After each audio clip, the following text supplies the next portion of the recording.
పల్నాడు జిల్లాలో సింగయ్య అనే వ్యక్తి మృతి చెందిన ఘటనకు సంబంధించి వైఎస్ఆర్ కాంగ్రెస్ పార్టీ అధినేత వైఎస్ జగన్మోహన్ రెడ్డి చేసిన ట్వీట్ పై రాష్ట్ర హోంమంత్రి వంగలపూడి అనిత తీవ్ర ఆగ్రహం వ్యక్తం చేశారు. వైసీపీ నేతల ప్రవర్తన దారుణంగా దిగజారిపోయిందని ఆమె మండిపడ్డారు.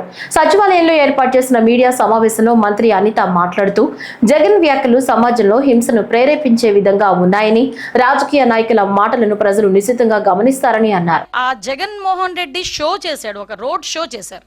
అతను వెళ్ళేదేమో ఒక పరామర్శకి వెళ్తున్న వ్యక్తి రోడ్ షో చేస్తున్నాడు. ఇంచుమించుగా అతని ఇంటి దగ్గర నుంచి తాడేపల్లిలో అతని ఇంటి దగ్గర నుంచి 10:30కి స్టార్ట్ అయిన వ్యక్తి సాయంత్రం 4 గంటలకి ఆ రెంటపల్లి వెళ్ళారంటే ఒకసారి ఆలోచన చేయండి.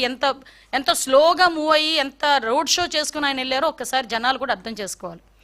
ఈ నేపథ్యంలో అతను రోడ్ షో చేసుకుంటూ అందరికీ అభివాదాలు చేసుకుంటూ అందరి దగ్గర నవ్వుతూ షేక్ హ్యాండ్లు ఇస్తూ ఆయన వెళ్తూ ఉంటే దారిలోని అతని కార్యకర్త, అతని సింపథైజర్, అంటే వాళ్ళ పార్టీ సింపథైజర్, పార్టీ కార్యకర్త కనీసం వెహికల్కి కింద పడిపోయి టైర్ కింద పడ్డాడు అన్న సంగతి తెలిసి కూడా అతను కనీసం బండి ఆపకుండా ఆ బండిని అలా ఆ పక్కనున్న వ్యక్తిని కనీసం పక్కన తీసి, నేనేమంటానంటే ఆ బండి కింద పడిపోయాడు వ్యక్తి, ఆ వ్యక్తిని తీసి ఇమీడియట్గా 108కో దేనికో ఫోన్ చేసి అంబులెన్స్లో పంపిస్తే కనీసం మనిషి బతికేవాడేమో.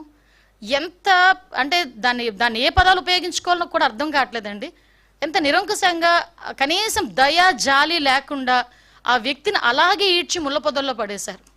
తర్వాత అతన్ని చూసి పోలీస్ డిపార్ట్మెంట్ వాళ్ళు 108కి ఫోన్ చేసి ఇమీడియట్గా డిపార్ట్మెంట్ వాళ్ళు హాస్పిటల్కి పంపిస్తే హాస్పిటల్కి వెళ్ళిన తర్వాత అతను చనిపోయాడని డాక్టర్స్ చెప్పడం జరిగింది.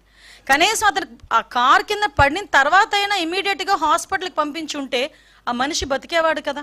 అంటే ఇంత దారుణంగా దాన్ని ఏమంటారంటే కనీసం జాలి దయ లేకుండా కూడా మనుషులు ఉంటారా?